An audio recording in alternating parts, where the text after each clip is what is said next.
ముగ్గురు హీరోయిన్లు కావచ్చు, హర్రర్ కావచ్చు, కామెడీ కావచ్చు, ఇన్ని యాంగిల్స్ ఉన్నాయి కాబట్టి పెట్టచ్చు వర్క్.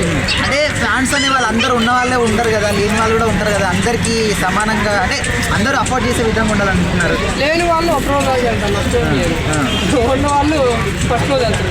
ఫ్యాన్స్ ఉన్నప్పుడు 1000 కదా, ఫ్యాన్స్ ఉన్నప్పుడు నిజంగా అప్పుడు మరో మూవీ 1 year కోటి వస్తుంది కాబట్టి ఆ 1K దాచిపెట్టుకునే వెళ్ళాలి, రిలీజ్ చేసి. అదే మరి ఫ్యామిలీలో ఒకవేళ 10 మంది ఉంటే 10,000 ఆడనే అయిపోతాయి కదా, మరి సామాన్యులు చూసే అంత పెడితే బాగుంటుంది కదా. ఫ్యామిలీస్ ప్రీమియర్ షో కంటే కొంచెం కష్టం ప్రదర్శిస్తారు. ఏదైనా 2-3 days ఫ్యామిలీస్కి వెళ్ళినప్పుడు 2-3 రోజులు ఆగే వెళ్తుంది బెటర్, లేదా ఫెస్టివల్స్ అప్పుడు వెళ్తే బెటర్. రిలీజ్ రోజు వెళ్ళి ఇబ్బంది పడాల్సిన అవసరం లేదు. మీరందరూ యూత్ బ్యాచులర్స్ అయినప్పుడు.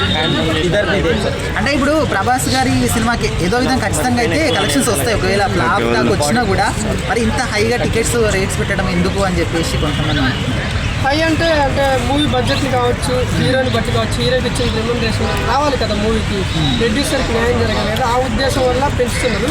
కానీ సామాన్యుల గురించి కూడా కొంచెం ఆలోచించి, అంటే మరీ హెవీ కాకుండా మరీ వాళ్ళకి నష్టం వచ్చే విధంగా కాకుండా నార్మల్గా పెడితే మేము హ్యాపీ, వాళ్ళు హ్యాపీ, ఫెస్టివల్ బాగా జరిగింది. ఓకే, మరి సినిమా ఎట్లా ఉంటుంది అనుకుంటున్నారు? ఎక్స్పెక్టేషన్ సినిమా అయితే చాలా బాగుంటుంది, పక్కా రాసి పెట్టుకోండి. మూవీ అయితే హిట్ పట్టబోతున్నాను. ఎందుకంటే అందులో సాంగ్స్ కావచ్చు, ముసలితో ఫైట్ కావచ్చు, హర్రర్ సీన్స్ కావచ్చు, చాలా బాగున్నాయి. ట్రైలర్లో, టీజర్లో మొన్న వచ్చిన వచ్చే సాంగ్లోనే మాకు అర్థమైపోయింది మూవీ హిట్ అవుతుందని. పక్క పండక్కి డబల్ స్టార్ విన్నారు. దీంతో చిరంజీవి గారి మూవీ కూడా వస్తుంది కదా, సో ఎలా ఉండబోతుంది? అంటే క్రాష్ అవుతాయి అంటారా? అంటే మూవీ చిరంజీవి గారితో కూడా బాగుంటుంది, ఎందుకంటే అటు సైడ్ అనిల్ రావుపూరి కాబట్టి మంచి హిట్ అవుతుంది అని అనుకుంటున్నాను. కాకపోతే ప్రభాస్ గారి మూవీ వల్ల కొంచెం ఇంపాక్ట్ పడిద్దేమో అని అనుకుంటున్నాను, ఎందుకంటే ఆయన ప్యాన్ ఇండియా హీరో, డైనోసర్ కాబట్టి కొంచెం తట్టుకోలేరు అని అనుకుంటున్నాను. వీటితో రవితేజ గారి మూవీ అసలు ఏమైనా బ్యాలెన్స్ ఉంటుందంట? శర్వానంద్ గారు ఇవన్నీ ఉన్నాయి. ఇప్పుడు చిన్న మూవీ పెద్ద మూవీ అని కాదు, అన్ని కంటెంట్ మీద నడుస్తాయి.